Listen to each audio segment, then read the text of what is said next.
आंखों में नींद भर जाए पर सोना नहीं है, यही समय है मेरे दोस्त कुछ करने का, इसको खोना नहीं है। नमस्कार, मैं आप लोग के सामने सुनील कुमार शर्मा आप सभी को स्वागत करता हूं मेरे YouTube channel Sunil study centre पर। आज की क्लास में मैं फिर से 30 प्रश्नों का अध्ययन कराने जा रहा हूं, जो प्रतियोगी परीक्षा के लिए बहुत ही महत्वपूर्ण प्रश्न हैं। प्रत्येक वर्ष ये प्रश्न पूछे जाते हैं। तो चलिए आज की क्लास में लेकर के चलते हैं साइंस की दुनिया में। ध्यान देंगे।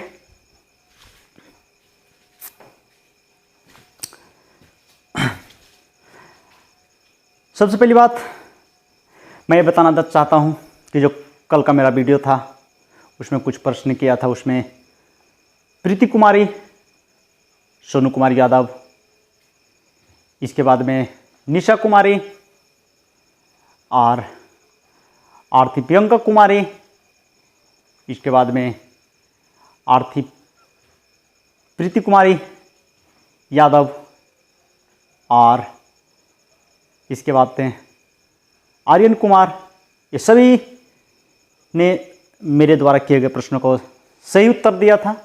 तो मैं सबसे पहले उन सबों की बधाइयाँ देना चाहता हूँ कि आप इसी तरीके से मेहनत करते रहें और मेरे द्वारा किए गए प्रश्नों का उत्तर आप जरूर दें।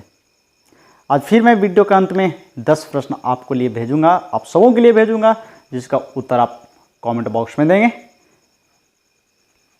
तो आज की क्लास में पहला प्रश्न है, पॉजिट्रॉन। पॉजिट्रॉन किसका प्रतीकन है? ध्यान देंगे। आज का पहला प्रश्न है, पॉजिट्रॉन किसका प्रतीकन है? पॉजिट्रॉन किसका प्रतीकन है? तो आंसर हो जाएगा इलेक्ट्रॉन का। आंसर क्या आ जाएगी? इलेक्ट्रॉन का। जो पॉजिट्रॉन होता है वो किसका प्रतीकन होता है? इलेक्ट्रॉन का कण होते हैं। और इलेक्ट्रॉन का जो आवेश होता है ऋणावेश होती है। इलेक्ट्रॉन पर जो आवेश होता है वो ऋणावेश होती है। इसका प्रश्न संख्या 2 चलेंगे। जीवन रक्षक हार्मोन किसे कहते हैं? जीवन रक्षक हार्मोन का किसे कहते हैं? तो जीवन रक्षक हार्मोन एड्रिनल हार्मोन को कहा जाता है। किसे कहते हैं? एड्रिनल हार्मोन कहा जाता है। फिर से मैं आपको बता दूं कि वीडियो का पूरा देखेंगे। वीडियो का अंत में मैं आप लोगों के लिए 10 प्रश्न दूंगा, जिसका उत्तर आप कमेंट बॉक्स में लिखेंगे। अगला प्रश्न है डीएनए। डीएनए और आरएनए क्या है? डीएनए और आरएनए क्या है? तो डीएनए और आरएनए न्यूक्लिक अम्ल है। क्या है? एक न्यूक्लिक अम्ल है। आगे चलते प्रश्न संख्या 4। शरीर का सबसे कठोर तत्व क्या है? ध्यान देंगे। अगला प्रश्न है, शरीर का सबसे कठोर तत्व क्या है? तो शरीर का सबसे कठोर तत्व एनामिल होता है। क्या होता है? एनामिल होता है, जो जबड़े में पाया जाता है। इसके बाद चलते प्रश्न संख्या 5। मानव खोपड़ी में कुल कितनी अस्थियां अर्थात कुल कितनी हड्डियां होती हैं? तो मानव खोपड़ी में कुल हड्डियों की संख्या 8 होती है। मानव खोपड़ी में कुल हड्डियों की संख्या कितनी होती है? 8 होती है। आगे चलते प्रश्न संख्या 6। प्रश्न संख्या 6 कहता है, प्रकाश संश्लेषण के लिए आवश्यक गैस क्या है? जब पेड़ पौधे प्रकाश संश्लेषण करते हैं तो उन लोगों के लिए जो आवश्यक गैस होती है वो आवश्यक गैस क्या होती है? तो आवश्यक गैस कौन सी हो जाएगी? कार्बन डाइऑक्साइड हो जाएगी। क्या हो जाएगी? कार्बन डाइऑक्साइड होगी। प्रकाश संश्लेषण के लिए आवश्यक गैस क्या है? कार्बन डाइऑक्साइड अर्थात CO2 हो जाएगा। तो चलिए यहीं पर मैं एक प्रश्न आपके लिए भेज रहा हूं, जिसका उत्तर आप कमेंट बॉक्स में दीजिएगा। तो आपका आज के लिए आज की क्लास का प्रथम प्रश्न है, हवाई जहाज से, गौर से सुनिएगा, हवाई जहाज से यात्रा करते समय पेन से स्याही निकलने लगती है, क्यों? आज का पहला प्रश्न है, हवाई जहाज से यात्रा करते समय पेन से स्याही निकलने लगती है, क्यों? इसका उत्तर आप देंगे कमेंट बॉक्स में जरूर लिखेंगे। चलिए आगे क्लास को लेकर के चलते हैं। अगला प्रश्न 7 है, पौधों का मुख्य प्रकाश संश्लेषी अंग क्या है? पौधों का मुख्य प्रकाश संश्लेषी अंग क्या है? तो पौधों का मुख्य प्रकाश संश्लेषी अंग जो हो जाएगा, पत्तियां हो जाएगी। क्या हो जाएगी? पत्ती हो जाएगी। इसके बाद आगे प्रश्न 8 में, पुरुष जीन संगठन क्या होता है? पुरुष जिन संगठन क्या होता है, अर्थात पुरुष में जो गुणसूत्र होते हैं वो क्या होते हैं, तो एक्स और वाई होते हैं। क्या होते हैं, एक्स और वाई होते हैं। महिला, महिला अगला प्रश्न 9, महिला जिन संगठन क्या होता है, महिला जिन संगठन क्या होता है, तो महिला जिन संगठन एक्स एक्स होती है। क्या होती है, एक्स एक्स होती है। महिला जिन संगठन क्या होती है, एक्स एक्स होती है। आगे प्रश्न है, एक लड़का अपने पिता से, गौर करेंगे प्रश्न पर, एक लड़का अपने पिता से क्रोमोसोम पाता है, एक लड़का अपने पिता से क्रोमोसोम पाता है तो क्या पाएगा, 22 प्लस वाई पाएगा, 22 प्लस वाई पाएगा। इसके बाद है प्रोटीन का पाचन। अगला चलेंगे कि प्रोटीन का पाचन शरीर के किस अंग में होता है, तो प्रोटीन का पाचन शरीर के किस अंग में होता है, छोटी आंत में होती है। कहाँ होती है, छोटी आंत में होती है। आगे चलेंगे प्रश्न संख्या 12, किस रोग में खून थक्का नहीं जमता है, किस रोग में खून थक्का नहीं जमता है, तो हेमीफीलिया। हेमोफीलिया एक ऐसी बीमारी है जिसमें खून का थक्का नहीं हो पाता है। चलिए आगे प्रश्न लेकर चलते हैं। प्रश्न संख्या 13, रक्त से अशुद्ध पदार्थों को अलग कौन करता है, रक्त से अशुद्ध पदार्थों का अलग कौन करता है, तो इसका आंसर क्या हो जाएगा, किडनी। किडनी जो होती है रक्त में उपस्थित अशुद्ध पदार्थों को क्या करती है, छान देती है। और चलिए यहीं पर मैं आपके लिए दूसरा प्रश्न करने जा रहा हूं। तो आज का मेरा दूसरा प्रश्न है, जब लिफ्ट ऊपर की ओर जाती है, तो आदमी का भार वास्तविक भार से अधिक होता है, क्यों? गौर करेंगे प्रश्न है। सेकंड प्रश्न है कि जब लिफ्ट ऊपर की ओर जाता है तो आदमी का जो भार होता है वो वास्तविक भार से अधिक होता है, क्यों? इसका आंसर आप देंगे लिख करके। क्वेश्चन नंबर 2 आंसर आपको देना है, कमेंट बॉक्स में लिखिएगा। चलिए इसके बाद आगे प्रश्न चलते हैं। 14 चलेंगे। हाइड्रोफोबिया बीमारी किस जंतु से संबंधित है, हाइड्रोफोबिया? तो देखेंगे हाइड्रोफोबिया नामक जो बीमारी होती है कुत्ता के काटने से होती है। जब पागल कुत्ता किसी व्यक्ति को काटता है तो उसे हाइड्रोफोबिया नामक बीमारी होती है, जिसे रेबीज के नाम से भी जाना जाता है। तो हाइड्रोफोबिया बीमारी किस जंतु से संबंधित है, कुत्ता से संबंधित है, कुत्ता काटने से होती है। आगे चलेंगे प्रश्न संख्या 15, किस रक्त समूह को सर्वदाता और सर्वग्राही कहा जाता है? किस रक्त समूह को सर्वदाता और सर्वग्राही कहा जाता है? तो सर्वदाता रक्त समूह ओ होती है और सर्वग्राही ए बी होती है। सर्वदाता क्या होती है, ओ होती है, और सर्वग्राही क्या होती है, ए बी को सर्वग्राही कहते हैं। अब आगे चलते प्रश्न है 16, कहता है रुधिर का तरल भाग क्या कहलाता है? ध्यान देंगे यहाँ पर कि रुधिर का तरल भाग क्या कहलाता है? तो जो रुधिर का तरल भाग होता है प्लाज्मा कहलाता है। रुधिर का तरल भाग क्या कहलाता है, प्लाज्मा कहलाता है। चलिए इसके बाद प्रश्न संख्या 17, हेमोग्लोबिन किसका यौगिक है? हेमोग्लोबिन किसका यौगिक है? तो हेमोग्लोबिन जो है प्रोटीन का यौगिक होता है। हेमोग्लोबिन किसका यौगिक होता है? प्रोटीन का यौगिक होता है। मैं बता दूं कि अगर किसी भी विद्यार्थी को किसी भी तरीका से प्रश्न समझने में या और किसी भी तरीका से प्रश्न से संबंधित कोई भी परेशानियां हो तो सब कमेंट बॉक्स में लिखेंगे। मैं कोशिश करूंगा कि अगले दिन आपकी परेशानी को सोल्व किया जाए। अब आगे चलते हैं प्रश्न संख्या 18। लेकिन उससे पहले एक प्रश्न आपके लिए है, आप सबों के लिए है। मानव शरीर में आत्महत्या की थैली, मानव शरीर में आत्महत्या की थैली किसे कहा जाता है? सुसाइड बैग, अर्थात सुसाइड बैग के नाम से किसे जाना जाता है? इसका उत्तर आप देंगे कमेंट बॉक्स में। चलिए आगे प्रश्न 18 कहता है प्रोटीन की फैक्ट्री किसे कहा जाता है? तो प्रोटीन की फैक्ट्री राइबोसोम को कहा जाता है। किसे कहा जाता है? राइबोसोम को। प्रश्न संख्या 19, मनुष्य में लिंग निर्धारण होता है। मनुष्य में लिंग निर्धारण होता है पुरुष के क्रोमोसोम पर होते हैं। किसके क्रोमोसोम पर? पुरुष के क्रोमोसोम पर। आगे चलते हैं 21 में, प्रकाश संश्लेषण किस रंग में सबसे अधिक होती है? प्रकाश प्रकाश संश्लेषण किस रंग में सबसे अधिक होती है? तो प्रकाश संश्लेषण सबसे अधिक किस रंग में होती है? लाल रंग में सबसे अधिक होती है। प्रकाश संश्लेषण सबसे अधिक किस में होती है? लाल रंग में सबसे अधिक होती है। अगला प्रश्न, टॉक्सिन क्या है? टॉक्सिन, तो टॉक्सिन क्या होते हैं? टॉक्सिन एक जहरीला पदार्थ है। टॉक्सिन क्या है? एक जहरीला पदार्थ होती है। टॉक्सिन क्या होती है? एक जहरीला पदार्थ होती है। आगे चलेंगे प्रश्न संख्या 22, एंजाइम। एंजाइम की रचना किससे होती है? एंजाइम की रचना किससे होती है? तो एंजाइम की जो रचना होती है अमीनो अम्ल से होती है। एंजाइम की रचना किससे होती है?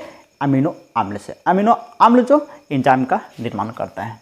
आगे चलेंगे प्रश्न संख्या 23, फलों और सब्जियों में, फलों और सब्जियों में कौन सा विटामिन नहीं पाया जाता है? तो फलों और सब्जियों में विटामिन डी, विटामिन डी की जो मात्रा होती है नहीं पाया जाता है। फलों और सब्जियों में कौन सा विटामिन नहीं पाया जाता है? तो फलों और सब्जियों में विटामिन डी की मात्रा नहीं होती है, अर्थात विटामिन डी नहीं पाई जाती है। और मैं यहीं पर एक प्रश्न आपको देता हूं कि सबसे विटामिन डी का सबसे अच्छा स्रोत क्या है? विटामिन डी का सबसे अच्छा स्रोत क्या है? इसका उत्तर आप देंगे कमेंट बॉक्स में। अर्थात हमारा कहने का मतलब है कि सर्वाधिक मात्रा में विटामिन डी हमें किससे प्राप्त होती है? चलिए आगे प्रश्न चलते हैं 24 में, विद्युत फ्यूज किसका मिश्रण होता है? विद्युत फ्यूज किसका मिश्रण होता है? तो विद्युत फ्यूज तांबा, टीन तथा शीशा का मिश्रण होता है। विद्युत फ्यूज तांबा, टीन तथा शीशा का मिश्रण होता है। प्रश्न संख्या 25, वायु का बुलबुला। वायु का बुलबुला जल में व्यवहार किस लेंस की भांति करता है? तो जो वायु का बुलबुला होता है जल में अवतल लेंस की भांति कार्य करता है। किस लेंस की भांति? अवतल लेंस की भांति व्यवहार करता है।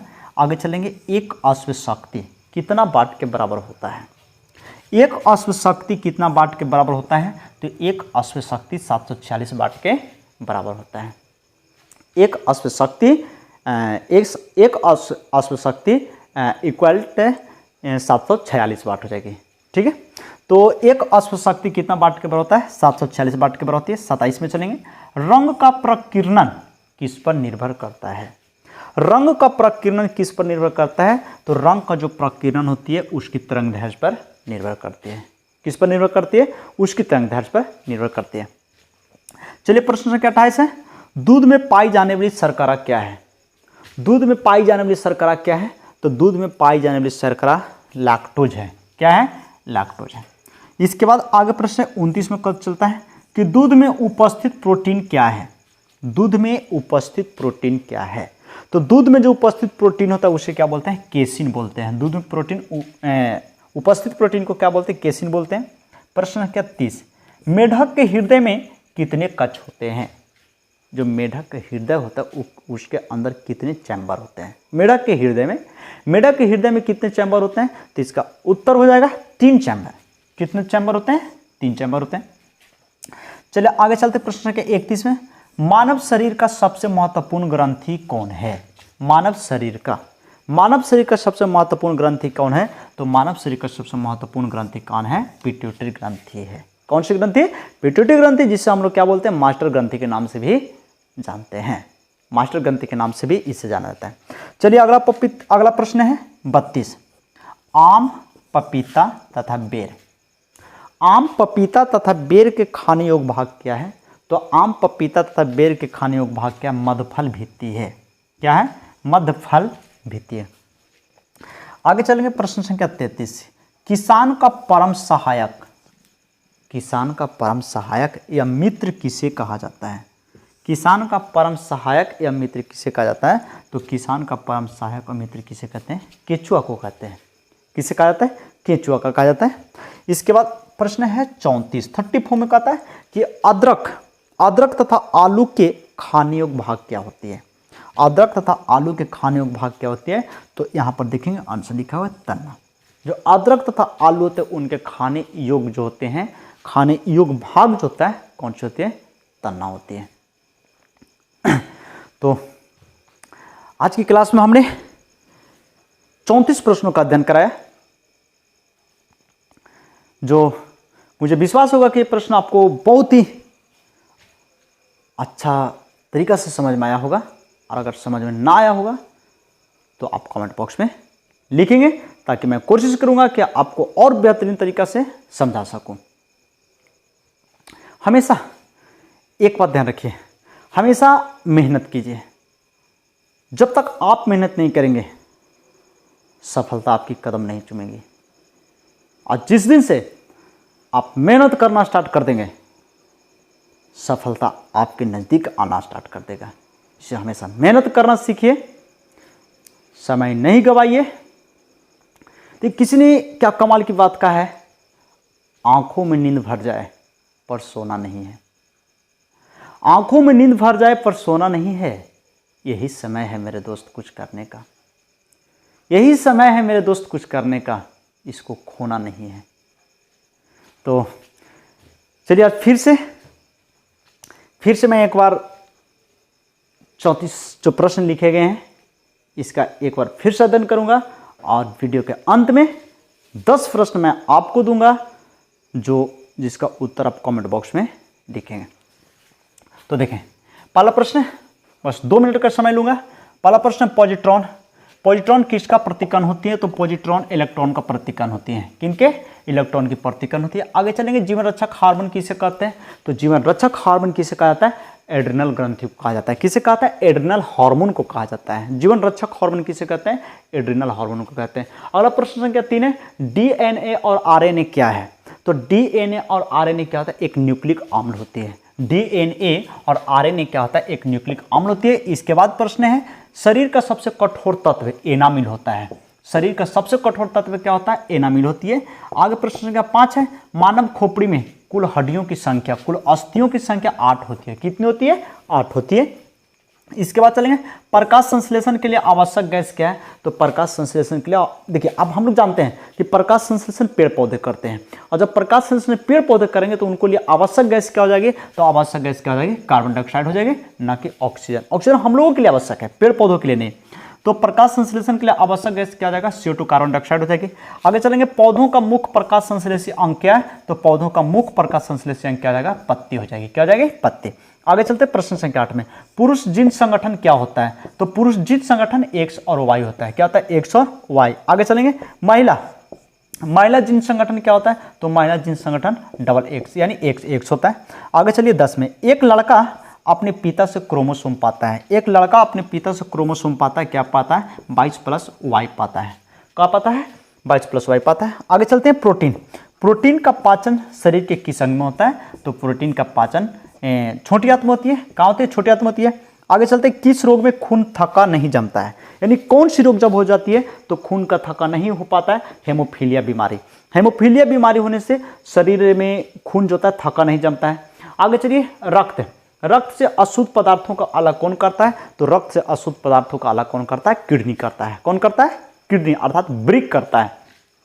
आगे, हाइड्रोफोबिया बीमारी किस जंतु से संबंधित है? तो हाइड्रोफोबिया अर्थात रेबीज बीमारी। तो रेबीज बीमारी जो होती है किस जंतु से संबंधित होती है? कुत्ता से होती है, क्योंकि कुत्ता से जब कुत्ता काटता है, पागल कुत्ता जब किसी व्यक्ति को काटता है तो उनके अंदर जो पनपने वाली रोग होती है उसे हाइड्रोफोबिया या रेबीज बीमारी कहा जाता है।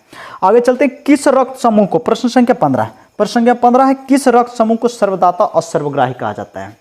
तो ध्यान देंगे, O, रक्त समूह O को सर्वदाता कहते हैं, और रक्त समूह AB को सर्वग्राही कहते हैं। क्या कहते हैं? सर्वग्राही कहते हैं। चलिए आगे प्रश्न है, अगला है, रुधिर का तरल भाग। ध्यान देंगे कि रुधिर का तरल भाग क्या कहलाता है? तो रुधिर का तरल भाग प्लाज्मा कहलाता है। क्या कहलाता है? प्लाज्मा कहलाता है। प्रश्न संख्या 17 में, हेमोग्लोबिन HB, हेमोग्लोबिन किसका यौगिक है?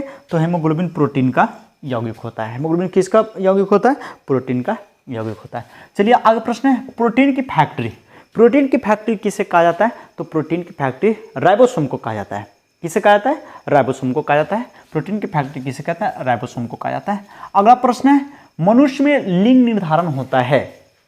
मनुष्य में लिंग निर्धारण होता है तो पिता के क्रोमोसोम पर होती है, पुरुष के क्रोमोसोम पर होती है, ना कि माता के क्रोमोसोम पर होती है। तो मनुष्य में लिंग का जो निर्धारण होता है पुरुष के क्रोमोसोम पर होती है।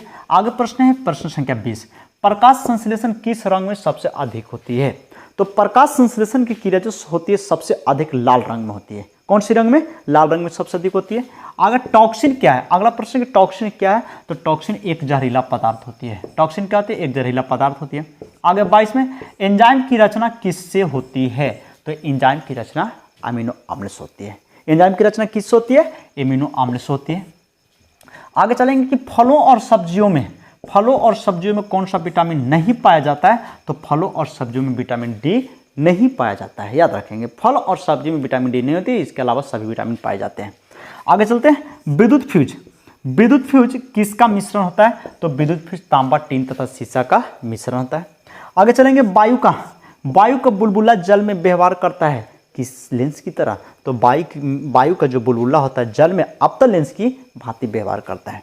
आगे चलते हैं, एक अश्व शक्ति कितना वाट के बराबर होती है? तो एक अश्व शक्ति यानी एक हॉर्स पावर जो होती है 746 वाट के बराबर होती है। अगला प्रश्न 27 में, रंग का प्रकीर्णन किस पर निर्भर करता है? तो जो रंग का प्रकीर्णन होता है उसकी तरंगदैर्घ्य पर निर्भर करती है। किस पर निर्भर करेगी? उसकी तरंगदैर्घ्य पर निर्भर करती है। अगला प्रश्न 28 में, दूध में पाई जाने वाली शर्करा क्या है? तो दूध में पाई जाने वाली शर्करा लैक्टोज होती है। क्या होती है? लैक्टोज होती है। आगे चलेंगे 29 में, दूध में उपस्थित प्रोटीन क्या है? तो दूध में उपस्थित प्रोटीन को क्या बोलते हैं? केसिन बोला जाता है। क्या बोलते हैं? केसिन बोला जाता है ना। आगे चलते हैं कि मेढक के हृदय में कितने कक्ष होते हैं? अर्थात मेढक का जो हृदय होता है कितने चैम्बर में बटा हुआ आता है? तो मेढक का जो हृदय होता है 3 चैम्बर में बटा होता है। कितने चैम्बर में? 3 चैम्बर में। आगे चलेंगे, मानव शरीर का सबसे महत्वपूर्ण ग्रंथि कौन है? तो मानव शरीर का सबसे महत्वपूर्ण ग्रंथि पिट्यूटरी होती है, जिसे हम लोग मास्टर ग्रंथि के नाम से जानते हैं। आगे चलिए, प्रश्न संख्या 32 में कहता है कि आम पपीता तथा बेर के खाने योग्य भाग क्या होते हैं? मध्यफल भित्ति होती है। क्या होती है? मध्यफल भित्ति होती है। आगे 33 में चलेंगे, किसान का परम सहायक या मित्र किसे कहा जाता है? तो किसान का परम सहायक या मित्र किसे कहते हैं? केचुआ को कहा जाता है। किसे कहते हैं? केचुआ का। इसके बाद अगला प्रश्न है 34, अदरक तथा आलू के खाने योग्य भाग क्या है? तो खाने योग्य भाग क्या होती है? तना होती है। क्या होती है? तना होती है। चलिए, अब आता है प्रश्न की बारी। तो मैं आप लोगों से प्रश्न करने जा रहा हूं, इसका उत्तर आप कमेंट बॉक्स में जरूर लिखिएगा। तो चलिए, आज के पहला प्रश्न आपके लिए है। पहला प्रश्न है, हवाई जहाज से यात्रा। मैंने पहले भी इस प्रश्न को बोला था और फिर से मैं प्रश्न को रिपीटेशन कर रहा हूं, फिर से प्रश्न दे रहा हूं। हवाई जहाज से यात्रा करते समय पेन से स्याही निकलने लगती है, क्यों? ये हुआ प्रश्न संख्या 1। दूसरा प्रश्न संख्या 2 है, जब लिफ्ट ऊपर की ओर जाती है तो आदमी का भार वास्तविक भार से अधिक होता है, क्यों? फिर से प्रश्न ध्यान देंगे कि जब लिफ्ट ऊपर की ओर जाती है तो आदमी का भार वास्तविक भार से अधिक होता है, क्यों? इसके बाद प्रश्न संख्या 3 है, पृथ्वी पर वायुमंडलीय दबाव का कारण क्या है? पृथ्वी पर वायुमंडलीय दबाव का कारण क्या है?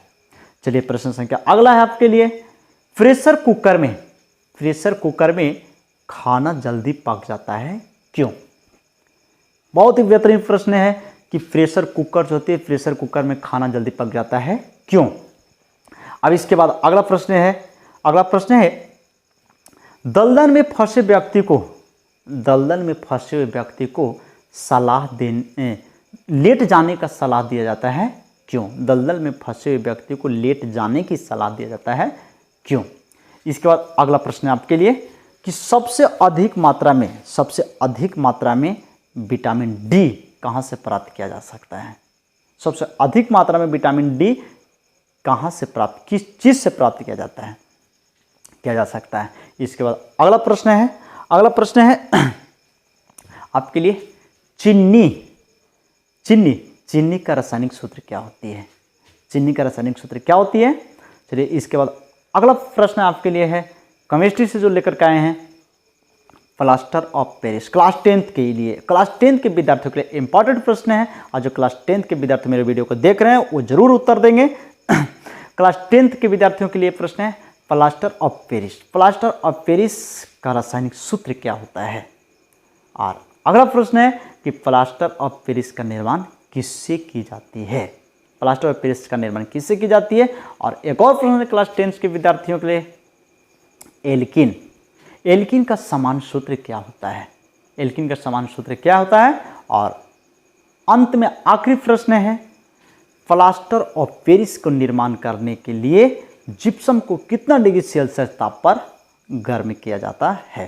तो मुझे पूर्ण विश्वास होगा कि आप मेरे द्वारा किए गए प्रश्नों का उत्तर जरूर देंगे कमेंट बॉक्स में। और मैं फिर से उन विद्यार्थियों का नाम लेना चाहता हूं जो हमारे वीडियो को देखा और इसके बाद में कुछ प्रश्नों का उत्तर दिया। तो ये जिसमें थे प्रीति कुमारी, इसके बाद प्रीति कुमारी यादव थी, इसके बाद में निशा कुमारी थी, इसके बाद में सोनू कुमार थी, सोनू कुमार था, इसके बाद में आर थी शायद हाँ एक और थी अंजलि कुमारी थी, और इसके बाद में एक और नंदिनी कुमारी थी, और इसके बाद में एक और आर्यन कुमार था, इसके बाद में एक और था अभिमन्यु कुमार था, जिसने ये सभी पर मेरे द्वारा किए गए प्रश्नों का उत्तर सही बताया। तो मैं आज का वीडियो और आज का क्लास यहीं पर समाप्त करता है। बस हमेशा मेहनत करते रहिए, मेहनत का परिणाम होता है, मेहनत का रिजल्ट होता है, वो हमेशा मीठा होता है। जो मेहनत का फल होता है हमेशा मीठा होता है। तो बस अब मैं चलता हूँ, फिर मिलेंगे अगले वीडियो में अगले दिन। जय हिंद, जय भारत।